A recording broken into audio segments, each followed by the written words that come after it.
Is Rafa Behar. I'm Director of Outreach for the Texas Public Policy Foundation, and bienvenido and welcome to the Texas Public Policy Foundation's Hispanic Heritage Event Charla, where we're going to have a chat and a discussion about the issues that affect the Texas Hispanic community with some of the very top level Hispanic conservative leaders here operating in the state of Texas.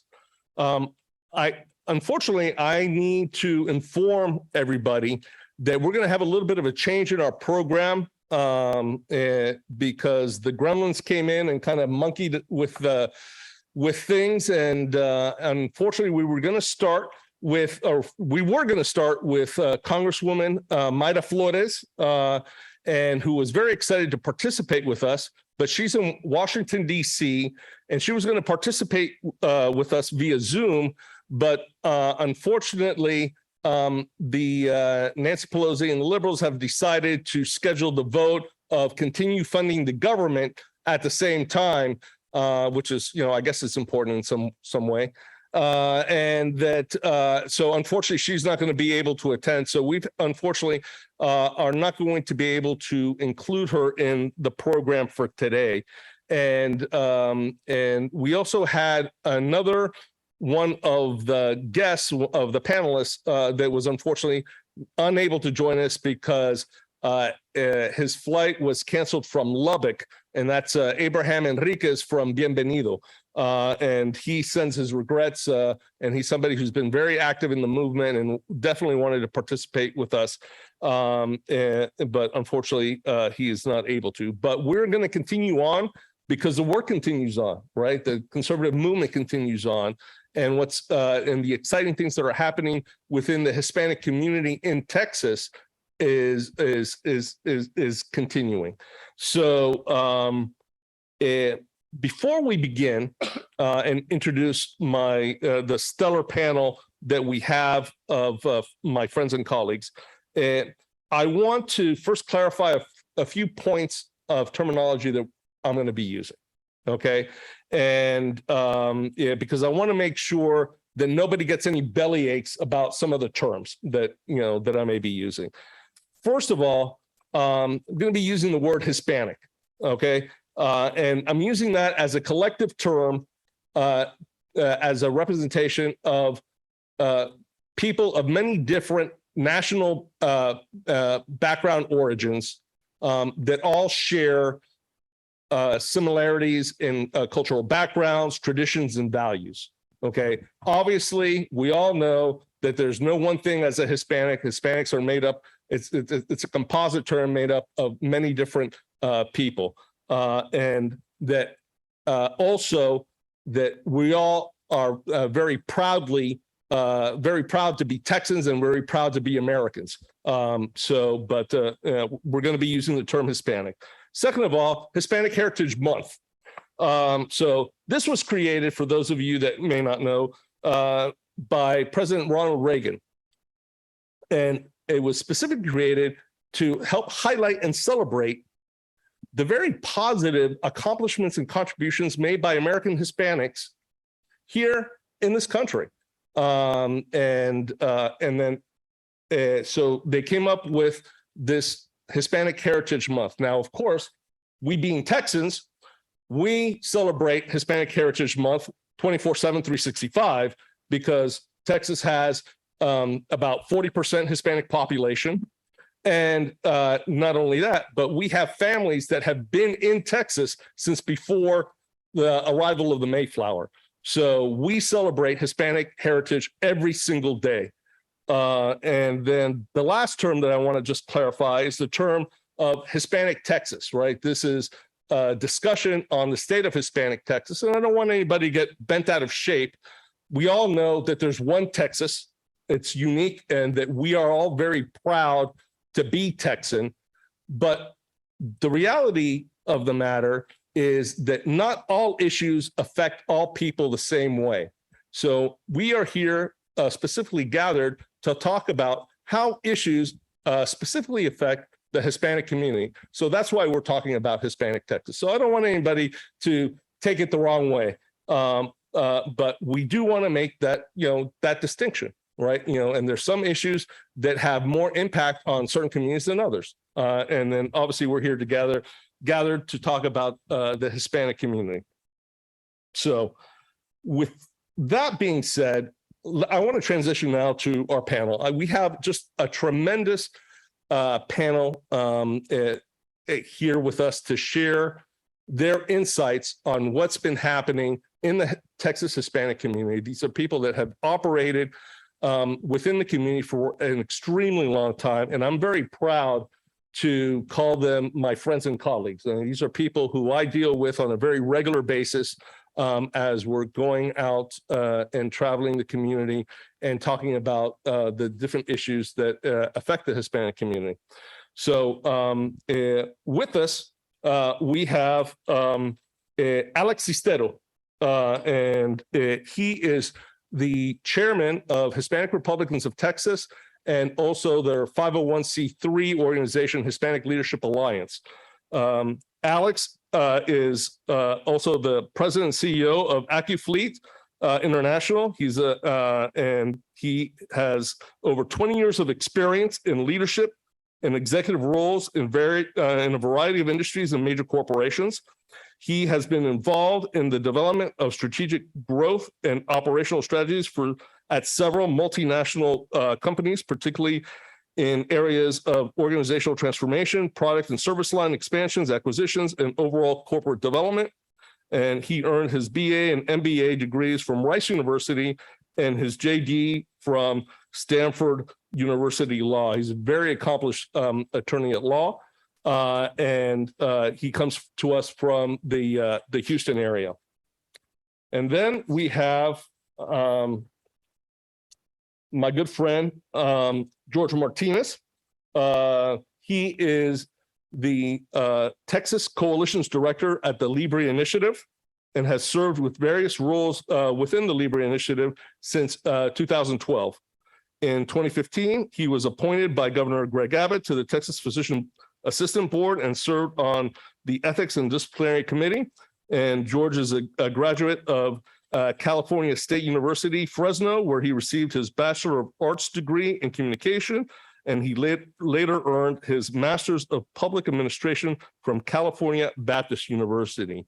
So George and I worked together in the LIBRE Initiative before I came to work with the Texas Public Policy Foundation. He's a tremendous friend, and he comes to us from the Valley, from the McAllen area, where he lives with his wife and children, and he's going to be a new dad in a little while. So congratulations, George. So adding to the tribe.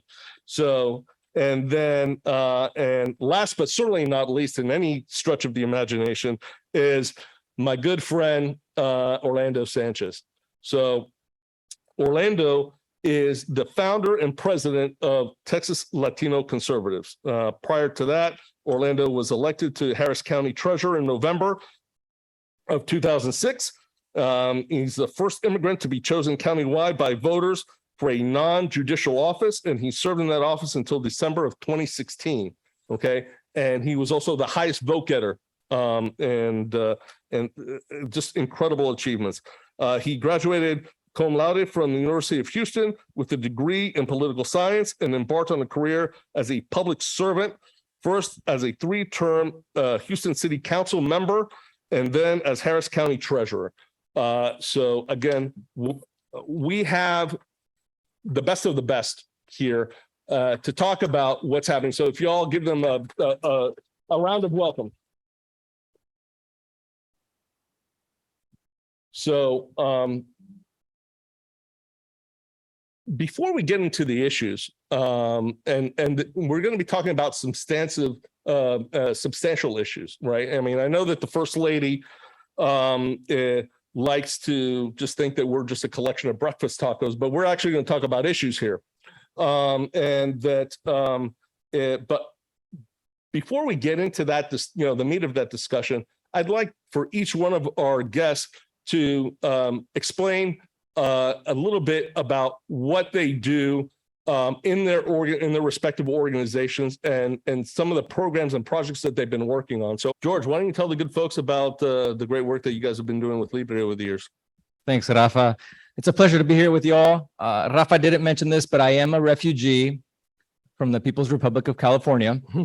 So you heard where I graduated and was educated.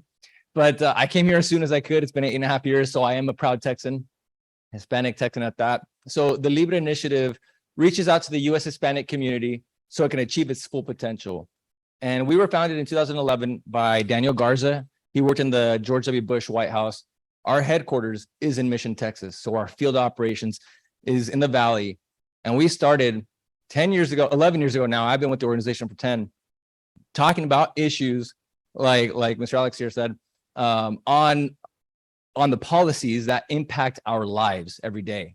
And we knew long ago it was going to take a long time to gain trust. And how do we build trust? We do it in a few ways. And one of them is connecting in meaningful ways. We want to build that trust. And how do you connect? Well, have a real relationship with people. And that's what we do. We hire folks on the ground that are from the community, that understand the culture, understand the values, and we relate. The other way is by creating diverse partnerships, like the organizations that are up here today. And even sometimes it's partnerships that we may not always agree with, but we agree on one issue that we can pass good policy on.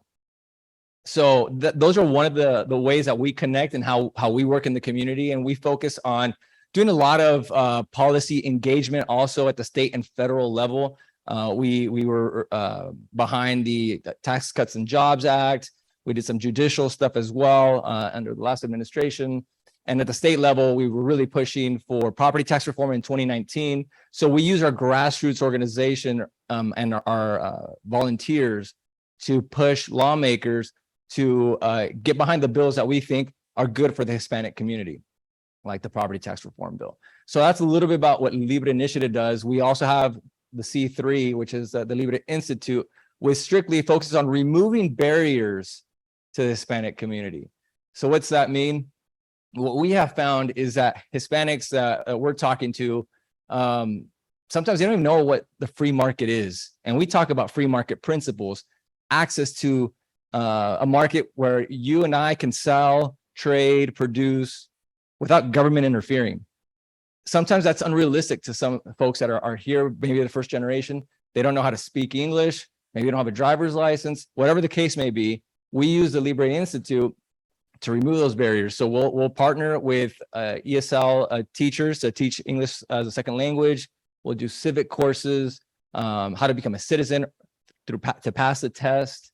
There's a lot of areas where we do that. And we also do our goodwill stuff too, where we're cleaning up parks, where we're just giving away during the Hurricane Hannah that went to the Valley 2 years ago.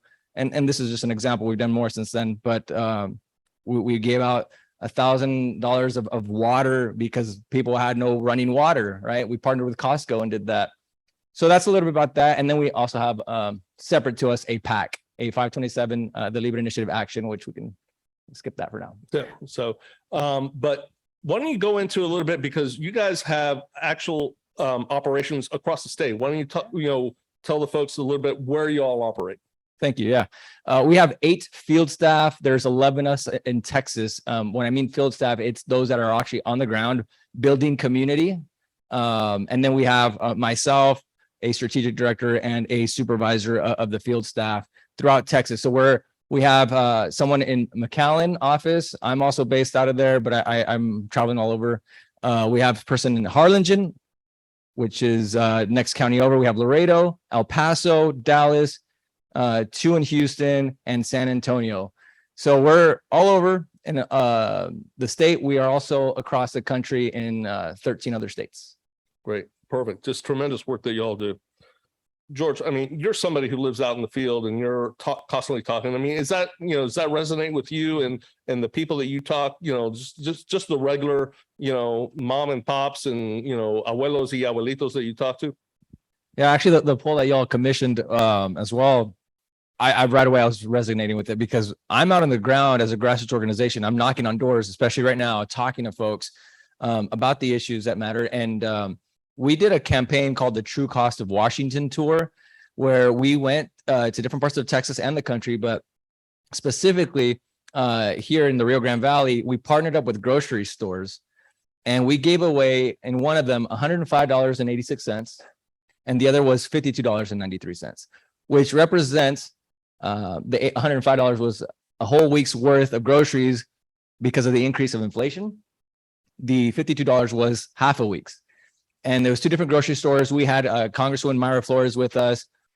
We had a line. I got there at 7 a.m. There was already a line in both of them. I believe the one in Brownsville we did, the line they said started at 5 a.m. There was a need. And what we're seeing is that economic policies, and we know this, everyone here, that economy is top issues for us.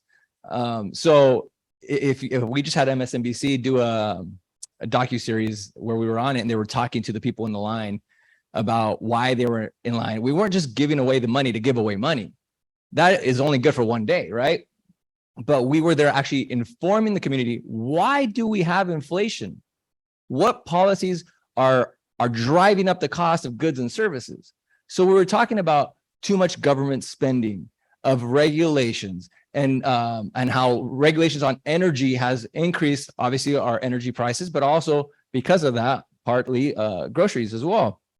So it was an educational time. And when we had the Congresswoman there, she was there as an official sitting Congresswoman talking about what she plans to do as a member of Congress to reduce inflation, and talking about we need to rein in government spending.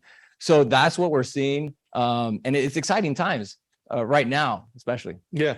I also want to give time to George, because I know LIBRE has also been very involved for a long time on this issue of funding students and not systems, right? So if you can tell us your perspective and some of the work that you've done in that regard. Definitely. Thanks, Rafa.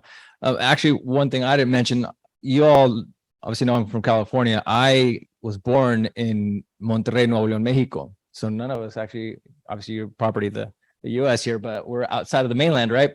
My parents brought my family here, our family, to seek a better version of our American dream and to seek better education. My parents were not involved in a lot of like my homework growing up. They were too busy. We were working in the fields, hard work for very little pay. But now as a parent, I see what my kids, and I saw it during the pandemic, what my son was being taught because everything was online. And I'm really involved now. I never thought I'd be like that, but I enjoy it because, like, hey, this is my son that you're educating here. And we want to see education not be defined by the zip code you live in. Everyone, thank you. Our children deserve the best education possible. So if school A is the better option, but you're stuck in school B and you're paying property taxes over here, I like to give this one example. I'll be quick. Sure. Is this, when I'm talking to people on the ground, I give them an example of, if I want to eat McDonald's, do I go pay Burger King? No, right? I pay McDonald's. They're the ones that deserve my money because I want their product. But I'm not, why should I be paying Burger King? It's the same with school districts. And when I'm talking to pastors, they get a kick out of this one. If I am being fed spiritually at church A, but I'm tithing in church B, is that fair? No, right? So that's what I'll say quick, because I know we're running out of time. No. And I appreciate those, those examples. And George, I just want to stay with you for a second, because I know that we're starting to run short on time, and I definitely want to get to the ever pressing issue of border security. But if you can just tell us a little bit about the project that you guys are working out recently in El Paso regarding taxes and referendums. So our field director in El Paso, grassroots engagement director Carla Sierra, saw a need in the community. The local hospital district was trying to pass a new tax. It was going to be the biggest tax passed on to people in all of Texas by using certificates of obligation. Basically, they were going to try and go around without having to get voter approval, which in 2019, because of property tax reform, if you want to raise taxes in your city official or county official above a certain percentage, you have to get voter approval. So they were using certificates of obligation. You can still get petitions. So we partnered up. We got the 25,000 signatures that we needed to stop this tax from coming automatically. And now the board there, October 3rd is meeting whether they want to hold this election, this bond election this November, or if they're going to hold it 6 months when there's less people are likely to show up. So we're still fighting that, but at least we put a stop to that because they wanted to increase the at a time when inflation's so high, the amount where people can't afford it. We decided to say, you know what, we're going to get involved. And now we have over 34,000 signatures since then. People are obviously waking up. Right. Government accountability. What a concept. That's great. Fantastic work. George, I know that you live in McAllen, so you're right on the front line. And just very briefly, because we really are out of time, but just in a minute, and specifically on the border security side of it, right? Because they're two separate issues that that obviously get interrelated, but you have border security and you have immigration, but specifically on border security, if you can, Yeah. touch about that. So the LIBRE initiative wants to see border security, and I live on the border, as Rafa mentioned. I want my family safe, and the people I talk to on the ground also want their families safe. What we need, though, what we advocate for is a mixture of border security, more technology, more agents on the ground, more infrastructure, a mixture of all of that. That's what we talk about, the approach you take. But that alone is not going to solve the issues of people coming here. We also need to update our immigration systems to meet the labor demands of not just today, but in the future. Great. Obviously, border security, very important, and it's the hallmark of any sovereign nation. And with that, unfortunately, I mean, it's a very weighty topic. Unfortunately, we didn't, do it justice with the short amount of time, and maybe we'll do another panel specifically on that topic. With that, unfortunately, we're going to have to close our program. Certainly, there's a whole host of different issues that have a Hispanic perspective that we can devote individual, panel programs to, like the healthcare, like border security, inflation and the economy, and certainly parental empowerment and school choice. So hopefully we're going to be able to move those, forward in the future and have these great individuals with their organizations at the forefront of the conservative movement, pushing those conservative values. So if you're interested, please, I encourage you to not only look up the Texas Public Policy Foundation, but the Texas Latino Conservatives, the LIBRE Initiative, and Hispanic Republicans of Texas and Hispanic Leadership Alliance. So with that, thank you all very much and muchas gracias.